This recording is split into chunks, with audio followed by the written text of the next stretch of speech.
Christmas Eve, 1979, the Soviet Union rolled into Afghanistan. Muslims had revolted against the Soviet-friendly regime established the year before.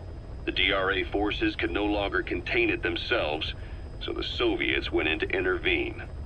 The Afghan government was powerless and fraught with infighting. They lost the hearts and minds of the people, and that alarmed the Soviet leadership. With the Islamic Revolution happening in Iran, the Soviets felt they had to act fast or risk the spread of Islamic revivalism. A superpower, sending a motorized rifle division against men on horseback with antique rifles. Everyone thought it'd be over in an instant, only it wasn't. Some Muslims made their fight a jihad, a holy war, and began a guerrilla campaign on all fronts. A war of attrition. These fighters call themselves Mujahideen. They're being supported by the West through Pakistan. That's why Miller was involved. He was training them near the Zero Line, sponsored by the CIA. The war has become a nightmare for the Soviet troops stationed here. They thought they'd be headed home in 6 months at the most. Then a year passed.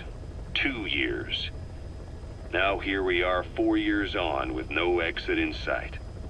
Afghanistan has become the Soviet Union's Vietnam. The Soviet troops on the ground want to go home, but at least they have homes to go back to. The Afghans have lost theirs. The Soviets destroy the kishlaks, villages, wherever they can. They burn down homes and fields, fill in wells, turn pastures into minefields. It's created a mass of refugees who fled to Pakistan.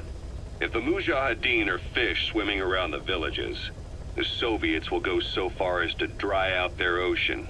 But this has had a big price. There's bitter resentment among the Afghans, and they're taking out their anger on the soldiers on the front lines. Among the Mujahideen are the Pashtun people. They're fiercely devoted to their code of Badal, or revenge.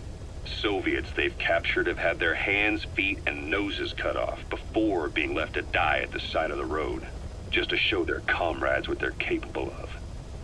Friendlies who come across them can do nothing but put them out of their misery. Then they burn down another village in retaliation. And the cycle of vengeance goes on.